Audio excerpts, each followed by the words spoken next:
Заряжай!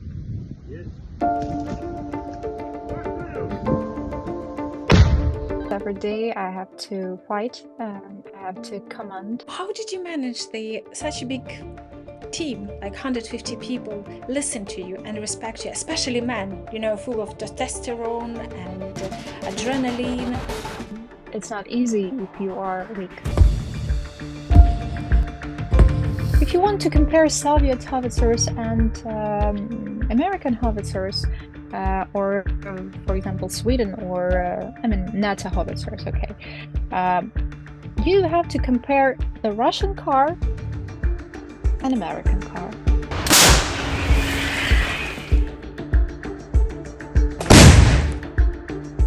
Do you have a son?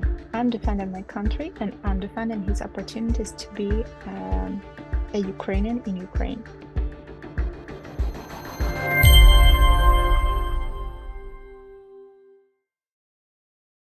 Hello, I'm Jenny Klochko and you're watching my podcast, the platform for guest stories beyond your daily newsfeed. Today is very unique episode because we have in the person who literally right now on the front line, and we will find out with you together how does it feel, what's happening there, as much as we can, obviously. And I hope it will be a very interesting episode for you. So today my guest via Zoom, obviously, from the front line, Olha Bihar, Deputy Commander of the Battalion Fire Support Officer, Ukraine's Armed Forces. Olga's call sign, the Witch.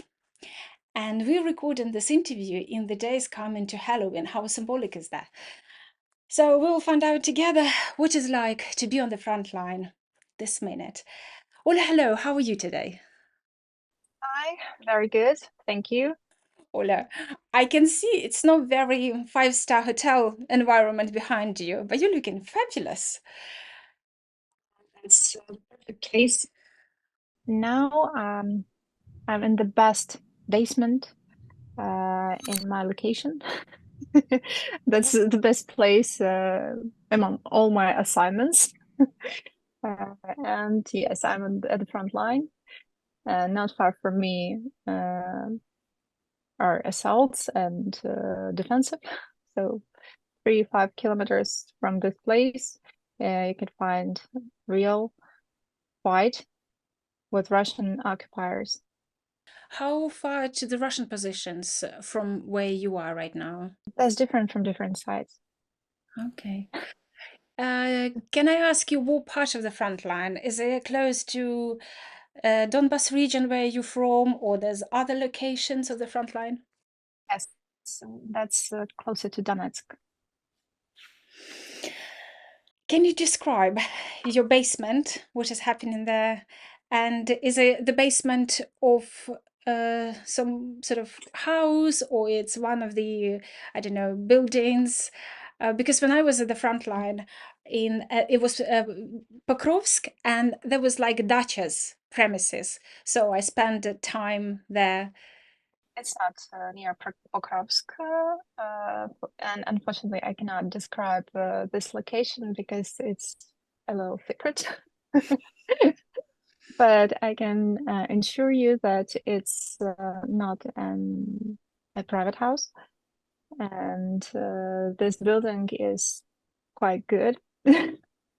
And we can stay here even when Russian occupiers using air bombs like Kab and Shahed drones and other types of artillery. Ola, how's the morale right now? Your team, you probably haven't had sleep for a few nights, days, or weeks. Actually, my morale is okay. I can say that something is wrong with me, or I can feel anxiety or some problems with my health. I'm trying to keep up the good work and to keep myself in good form. For example, every day I have 1 hour for gym exercises, and I'm trying to hold myself in a good mood and to keep my morale on the high level, because every day I have to fight and I have to command, and it's not easy if you are weak. These days, it's a lot of statements and speculations about foreigners among Russian troops. Have you come across, how close? Because I understand artillery, you have to keep the distance. It's not like a few meters away, so you don't really see the eyes of your enemy. But did you come across any foreigners among Russian forces? Yeah, before I joined the artillery division, I was in infantry and I was platoon leader of infantry unit. Well, I know very well how occupiers are looking like, and I used to fight against Wagners. And now my location is not far from the front line, from the first line, because I'm in the middle between my howitzers, my mortars, and the enemy, because I am a coordinator. I'm watching the enemies from above, from the drones, and I have many streams with from different drones in our area of interest. Well, yes, I know how they are looking like, and sometimes I like to see their eyes, how they're begging us for mercy when we're trying to keep our defensive line. It's not easy, uh, but from the other side, we are defending our land, and we are right. They are not, because they are trying to occupy the territory that is not belong to them.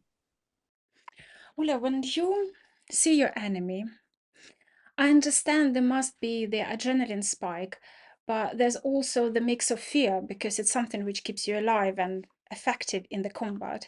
And were you thinking, are you sort of this fear, is it related to being killed and leaving your child without mother? Is it because being badly injured and losing any of your limbs, or being not able to look after yourself, or being taken in captivity? What kind of sort of these moments connected with your fear, if there is one, or there's something else? Different people have different reaction on adrenaline. I used to judo. I used to sport a lot, and for me, adrenaline is not about fear. For me, adrenaline is about euphoria. That's why, um, exactly at that moment, when I feel adrenaline inside my blood, I don't feel fear. I feel emotional cocktail, and I'm very strong at that moment. After sometimes I'm thinking about different situations, and I'm analyzing, and I understand that that situation was very dangerous for my life. But on the next moment, I think, but I'm alive, so everything is okay. I'm trying to not think about death, captivity, or uh, some kinds of injuries, traumas. Uh, it's not good for moral. You live your life this day, and if this day was successful, so you succeed, everything is okay. Don't think about wrong, bad things. It's not okay for your psycho. When right now, especially for those people who are interested what's happening on the front line, there are a lot of experts, analysts, foreign, Ukrainian, and they say what's happening, who's got initiative, who's dominating on the front line. How does it feel it now? Is it sort of like equal or Russians? Because I remember at the beginning, I think it was actually artillery guys, they were saying like, we have 1 to 10. So Russians have 10 more than we. But I understand now Russia is struggling. They have in supply from different countries. They trying to keep up. But how actually does it feel being there? Do you feel it's equal, or they still dominating? And who's got initiative right now where you are? It's a very difficult question because Russia initiated most combats, and Russian army is big, powerful, and it's a serious enemy. So now we have more ammunition. We have a bit more weapons, but it's not enough to dominate in this conflict. It's not enough. For example, howitzers, it's not all things that we needed. For example, now we need drones, radio electronic warfare system, and this system evolutioning every month because from the Russian side, they are using Chinese technologies and they're changing models of the drones and their tactics faster. And we're trying to keep our level of defensive on the good level. You understand that? And it's difficult. So the support, it's not only ammunition. Support is not only about weapons. When Antonio Guterres holding the hand of Putin and smiling at it at his face, it's not about support. Support is a unity and strength in unity, and we have to be united. The European society, United States, to show the world that democratic institutes and the rule of law is still present in international area. Now, what we see, yes, we have some types of ammunition. We have some new types of weapons. We have air defense technologies, but it's not enough to show the dictator that he's not right. Now, from the one side, we are supporting Ukraine. From another side, we're supporting dictators in his actions. Because now I've noticed that it's not enough of justice in the world. From one side, we're supporting Ukraine. From another side, we support Putin. It doesn't work like that. It doesn't. And mind that you're not just being on the front line, you're also meeting colleagues, officers, military from other countries, NATO countries during your training. And do you see you on the same page? Do you see the understanding? Because I've been recently on the secret location in the UK where Ukrainian pilots and soldiers have been trained. And I see the understanding among the military. I think with the politicians, that's where the struggle going on. Among militarians, I feel real support and they understand us very good. That's why I know that military and society supporting Ukraine. I can say anything about politicians and about business because I'm not in there. Now I'm working in the military, and I'm my friends, all my society around me, they are militarians, and I can say that militarians are supporting us. And what about international intrigues? Actually, I would not comment it. Well, you joined army with a full-scale invasion, but as far as I know, you had this pain, and it's for the war because war came to your home, to your hometown Kramatorsk, much earlier, and those Russian criminals who've been on the territory and pretending that they are not there. You lived it through in 2014. Does it make you feel better than now you with a weapon can defend and revenge for everything what they destroy in Donbas? They turn in towns into ghost towns and cities. Yes. Now they are trying to make a buffer area uh, with no life, with no signs of life. Because, for example, Bakhmut, it was a really nice city, beautiful. young, and now it's just the ruins. Well, visited our city, Kramatorsk. We tried to occupy our city and nearest area, and there was a battles, and I remember these days very good. I don't want to speak about it, but yes, it's kind of trauma.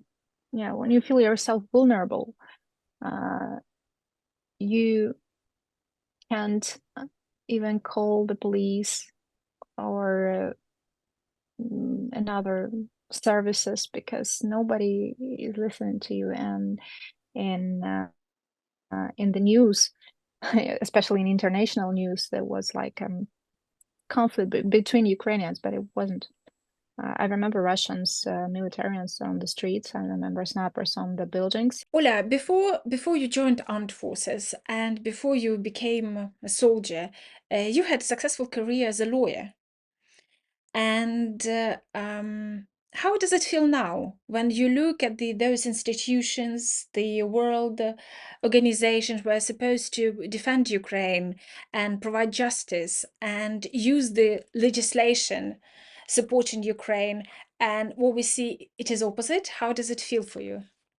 It feels not good because I've noticed that international law institutions are not able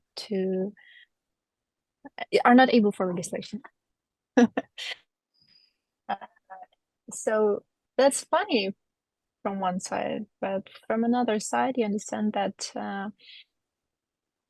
these types of institutions are not able to uh, decide to solve the problems. Yes, so international organizations are not able to take a responsibility for their actions and decisions. They are afraid to make these decisions, so they're not effective at all.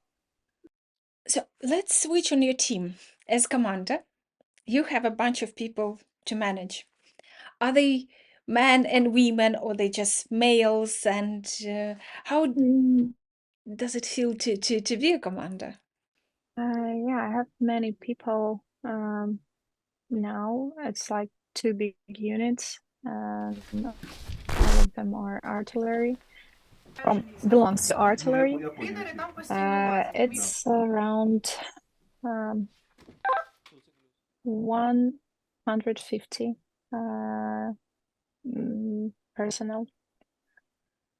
Yes, my personnel is around 150. My direct personnel, but I am a chief of all personnel of battalion too. We're trying to not divide our personnel by gender. I mean, we have men and women, and doesn't matter your gender if you are a good professional and if you are fluent in your skills, military skills, and we have absolutely equal activities for a command. For example, I have two platoon leaders. They are women, and I have very good gunners, women too. We have drone pilots, women, and we also have, of course, we have men, but the smaller percent of them of my personnel are women, and I can say that I can speak about differences between them during their working period, because serving women and men serving absolutely equal, and sometimes some military professions are better for women. Some military professions are better for men. For example, for gunners, I can say that women are perfect as a gunners.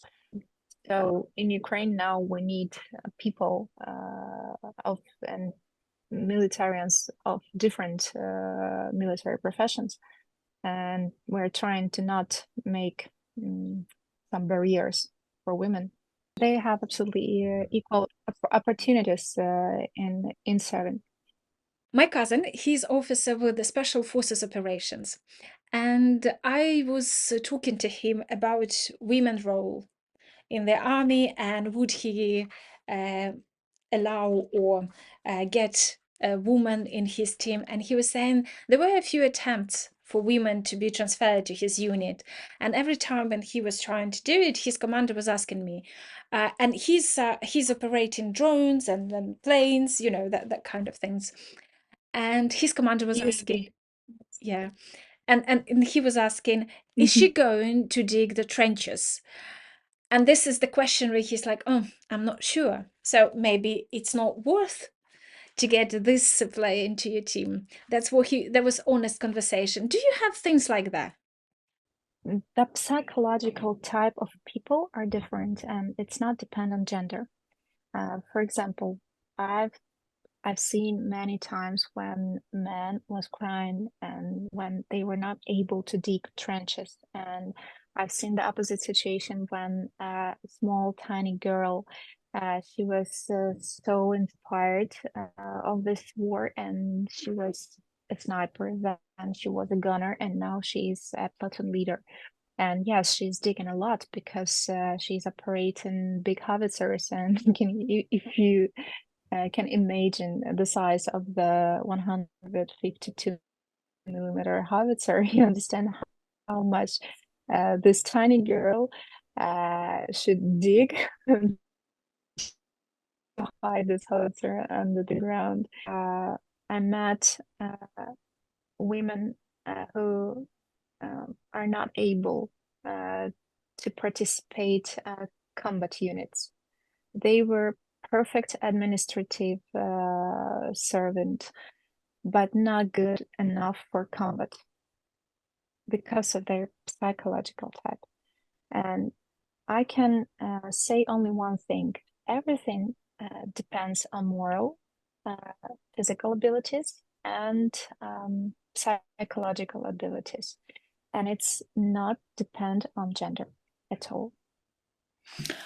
How did you manage the such a big team, like 150 people, listen to you and respect you, especially men, you know, full of testosterone and adrenaline?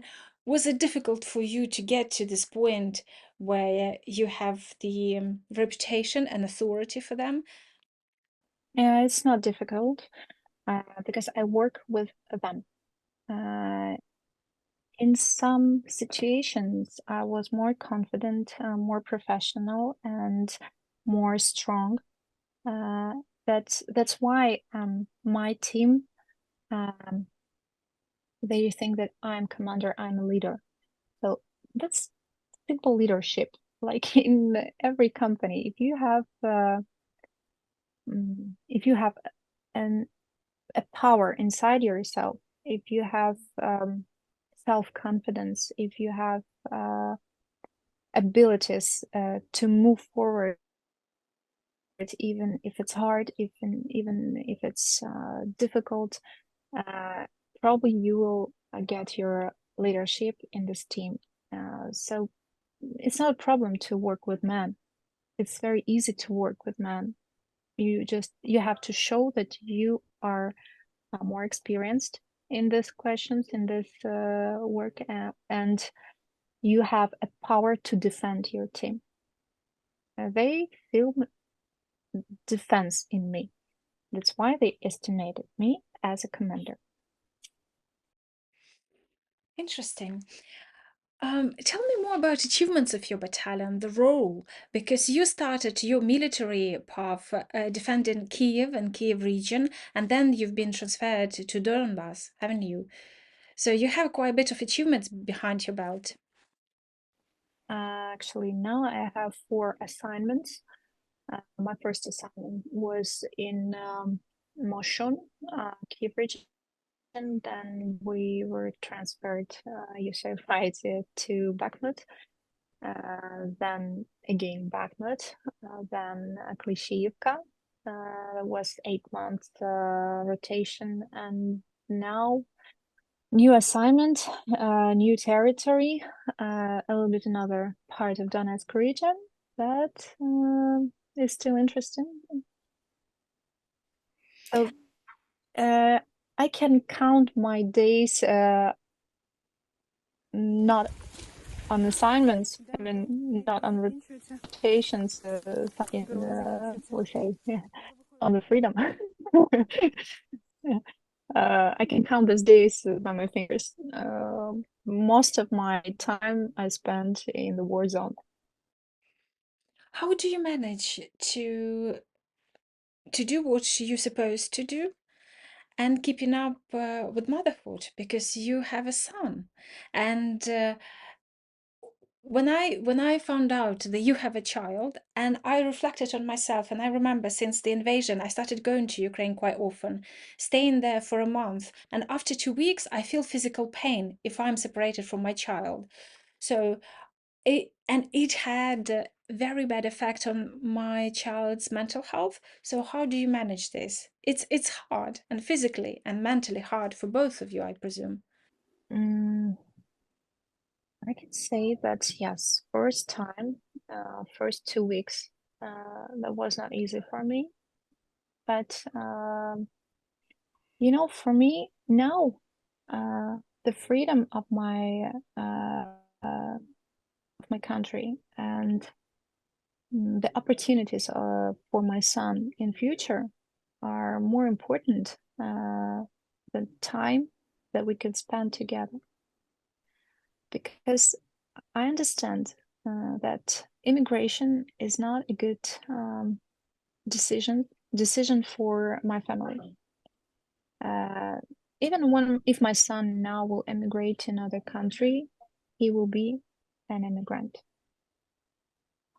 Here, he is a Ukrainian in Ukraine, and I want to mm, defend his opportunity to be an owner of his land. To not feel himself weak or not so smart, not so successful as others. Uh, in Ukraine, he has everything he needs. I mean, private school, good apartments, good vacations, whatever he wants, he could get it. Probably in immigration, I will not be able to make such comfort for him. And I'm not sure he will feel himself comfortable in immigration. And I understand that we have now a problem, and I can solve this problem. I can take a part in this solution, like a combat officer. My son, he has a good example of patriotic decisions in his family. Uh, Now he's okay. He has everything he needs. He live his best life, I can say. Uh, Me, I'm defending my country and I'm defending his opportunities to be a Ukrainian in Ukraine. And he's grateful for that. He's very grateful for that. He is trying to say, "Mom, I believe in you, and I believe that you will kick the asses of occupants." And thank you very much for that, because today I was in school and I understand how it's important your work and what are you doing for us. It's not just you joined the armed forces. Your other family members joined, isn't it? Tell me more Yes, about obviously. it. Okay, my mother, she's in UAV department, and my brothers, both of my brothers are militarians. The middle one is in intelligence. He served in National Guard of Ukraine. And the youngest one, he's a combat medic. The younger brother, Misha, he's a combat medic and he joined armed forces when he was 18 years old. Well, he was a student of Kyiv National Shevchenko University. He studied law, and in February 2022, he decided to join army because he said, "I don't think I'm learning law school. I'm in the law school now, and I'm learning law, and I'm interested in international law. But if Russia will occupy our territories, um, there will be not law at all.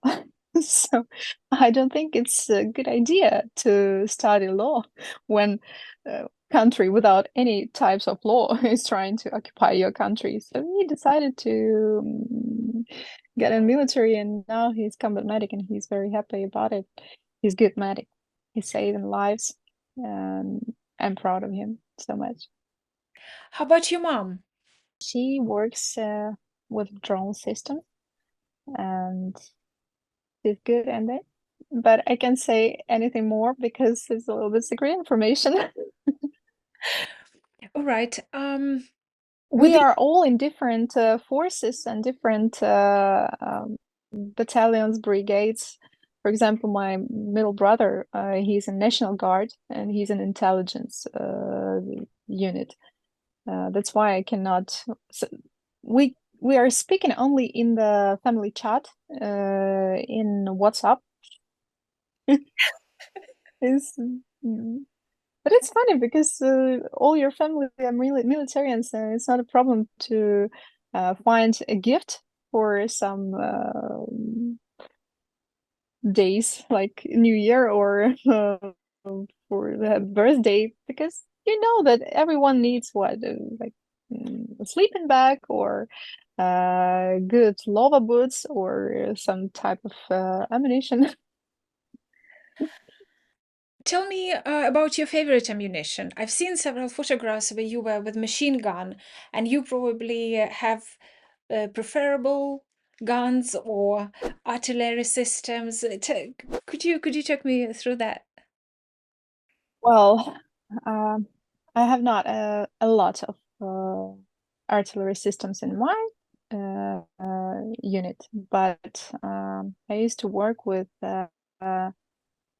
Paladin Howitzer. I used to work with mm, Dana Howitzer, and I know how to communicate with the old Soviet system, artillery systems. And I can assume that my favorite and my dream uh, to work with Amos mortar system with T is M37 Howitzer. This one is the best for me, and it works very well on the front line. Why it's the best? Why it's better than the others? It's light. It's very strong, and it's very comfortable to use. Is it precise? Because artillery sometimes And can be we hit don't and have miss. problems.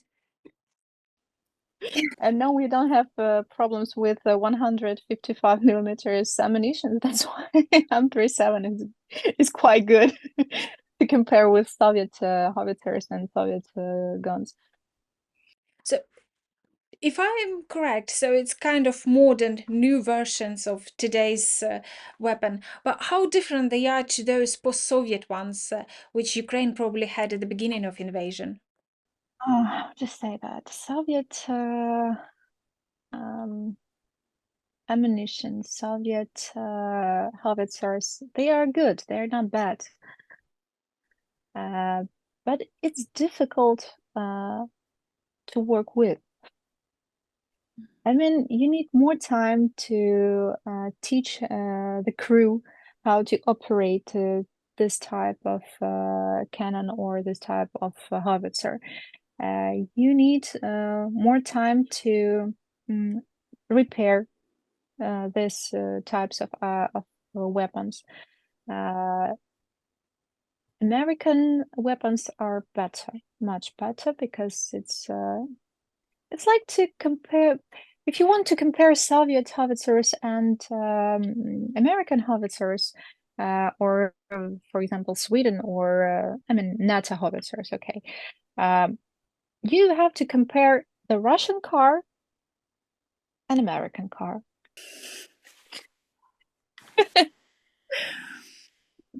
The first one and the second one are both cars, yes, but you feel absolutely different emotions from riding it. How is difficult after you go for training to the NATO partners locations, and then you're coming back and teaching your personnel, your team, how difficult and easy they can manage and use their creativity to put it in practice, everything which was taught.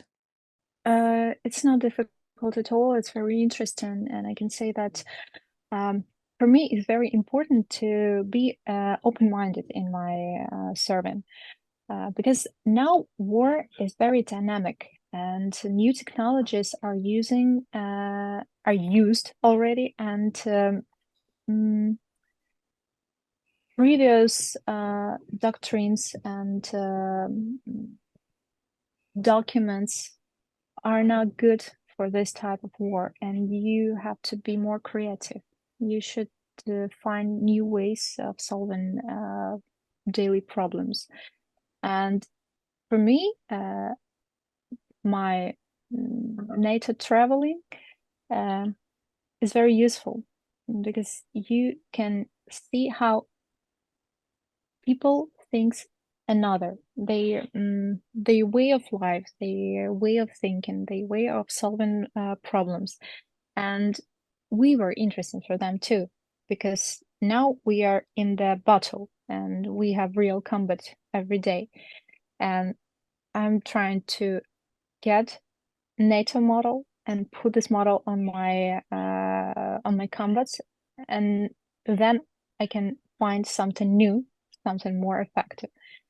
That's why, yes, I think each commander should be open-minded and to not, cut himself from new information and new ways of solving daily problems and daily tasks.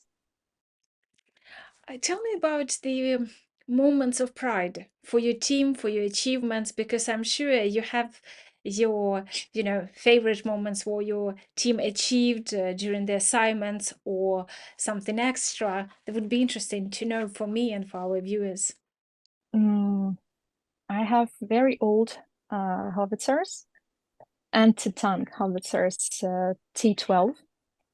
It was made in 1946. Yeah, I call them grannies. So this granny uh, I got in 2023 from supply, and it was for me a surprise how to use that because the distance for this howitzer is very small, and we also don't have enough of ammunition for that type of weapon. But once we had very difficult mission near Klishivka, and that was my crazy decision to um, put this howitzer on duty. That was a big scandal with unit command between me and unit commanders because I said I want to see that howitzer on the front line. They tried to persuade me, like, no, it's not possible. This howitzer is too old, and the splash of from this howitzer is too big, and it's not effective, and we don't have enough of ammunition, and we have to dig a very big dugout for this howitzer, and it's not possible from this distance. I said, okay, but I still want to see this howitzer on duty. Well, 3 weeks there was a battle. Then we set that howitzer on duty. That was a surprise because the first, second shot and target destroyed. First, second shot, target destroyed. In artillery society, this howitzer called a sniper gun because it's very old. It's very precise.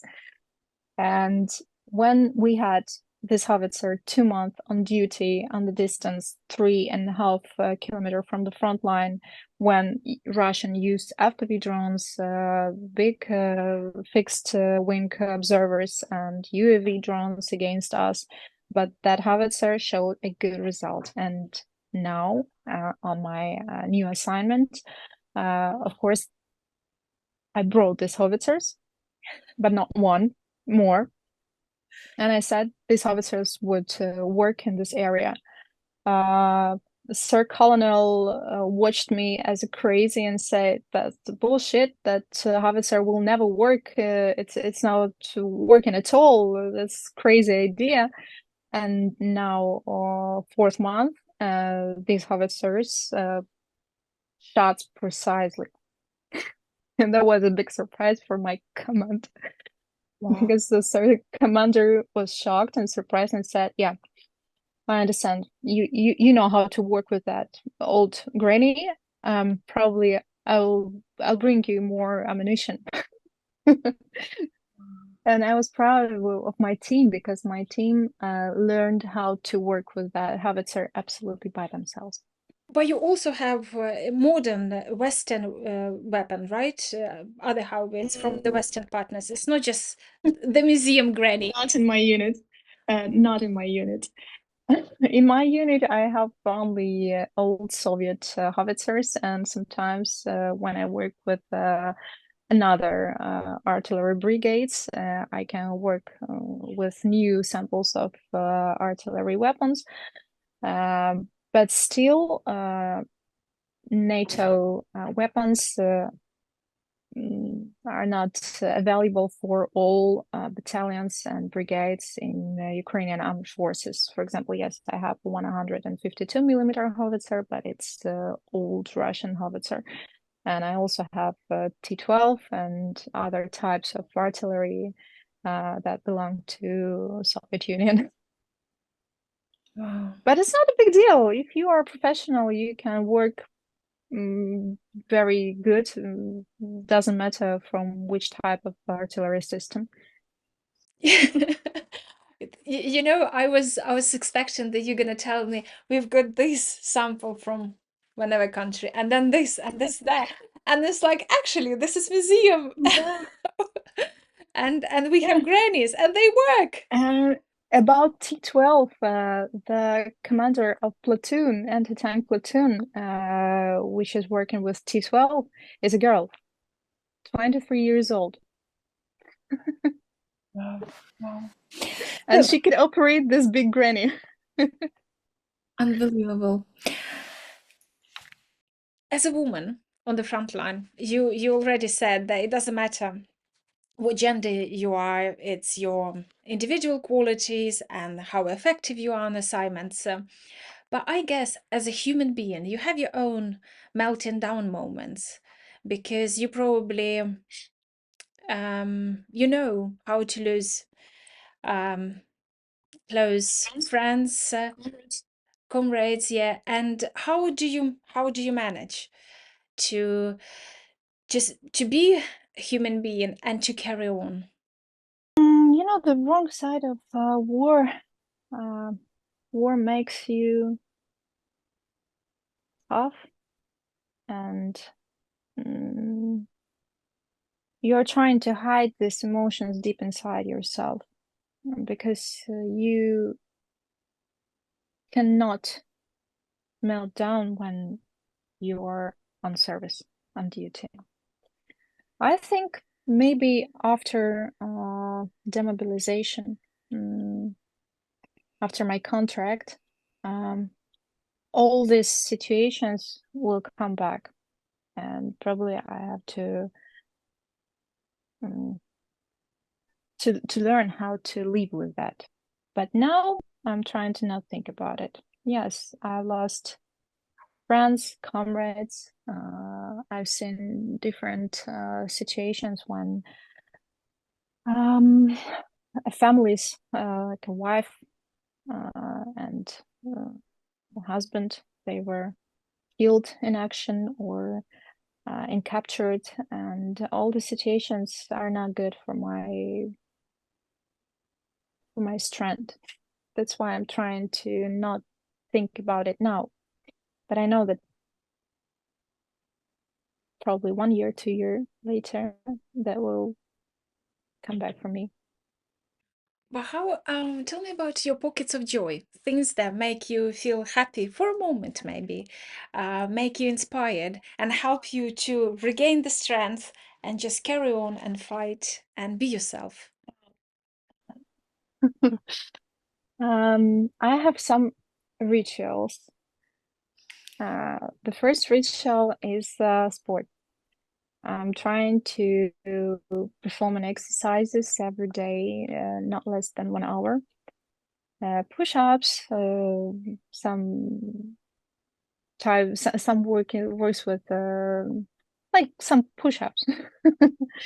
Uh, the second ritual is about my nail. It's like meditation for me. Once per month, locking myself in my room in the basement, and I'm doing manicure. And third ritual is good perfume.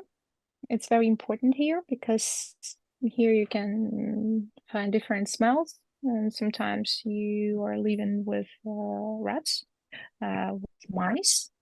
Once I used to live with a dead corpse in the dugout, and this smell is not nice at all. But if you have your favorite perfume, that makes your life better. I'm not psycho. I know that it sounds creepy, but I'm not psycho. It's just our reality, you know. Sometimes rats are dying somewhere under um, the floor, for example, and this smell, you know, you cannot avoid it. And of course, it's war, and it smells not only about dead rats. For example, once I had a stupid situation when I bought new boots. I was so happy, and I decided to make an inspection and monitoring of my fire position. And during this monitoring, I stepped to the Russian corpse, decomposed corpse, and my new boots. Sorry. No. No, it needs to be said, you know, it needs to be said and seen basically because we need to know, because it's war for every one of us, and doesn't matter where we geographically. Well, while we're talking about the surrounding, no, could you show me, because I understand we're doing this interview while you're sitting in your bedroom, and next door is your office. Could you, if it's if the clearance allows, yes, could you show for me and for viewers, what is it? How does it look like, your quarters? No, about common plus. That's a secret place because it Okay, contains secret let's. maps and the monitors with different radars working.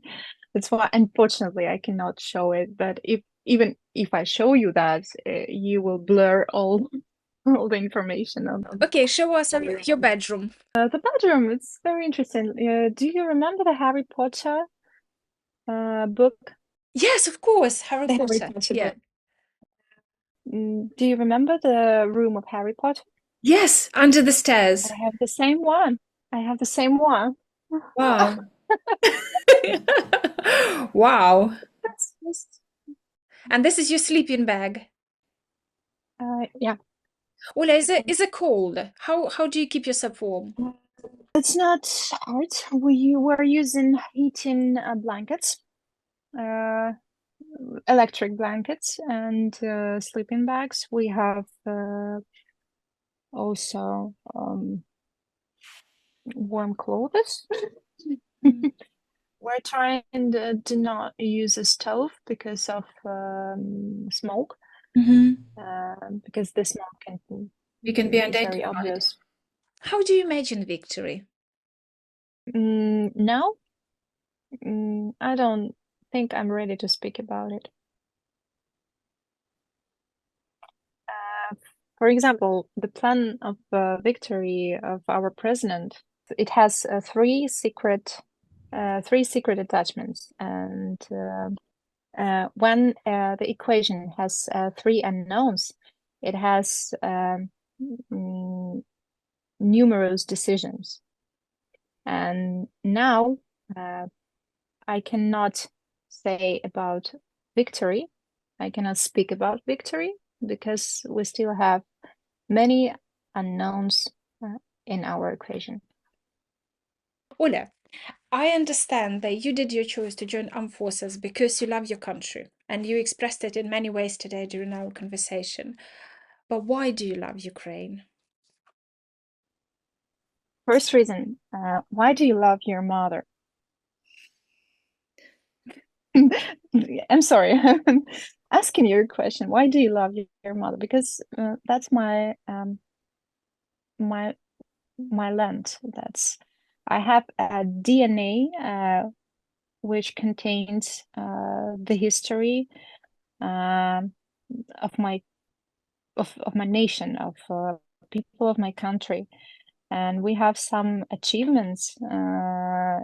Ukrainian, for example, scientists, Ukrainian politicians, Ukrainian literature, and I'm proud to be Ukrainian.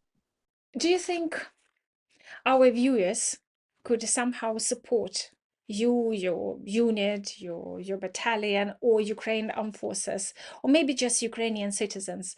Uh, what kind of support right now needed? What do you think? The most important things now, I think now, is information support, because now war is kind of hybrid.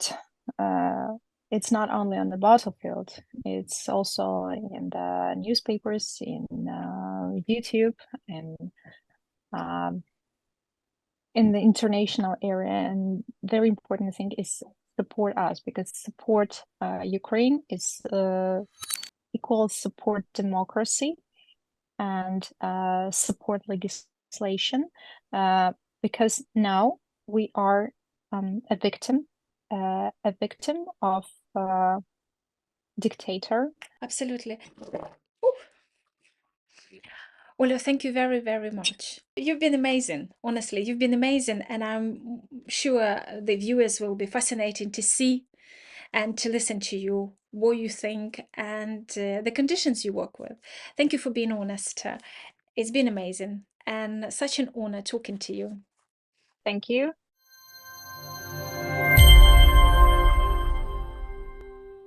Thank you for watching. You've seen yourself how difficult was to connect and keep up talking with the front line. So my message to Elon Musk, please work hard and better to improve the connection. We need good connection on the front line. And thank you, each of you, for watching. I hope that was interesting for you. Please share your thoughts with me in the comments. And thank you very, very much for supporting Ukraine, for finding time and listening to these brave heroes who defended Ukraine and spending this time on our podcast.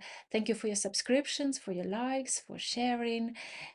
I can't express how grateful I am for you for them. Have a great day and see you next week.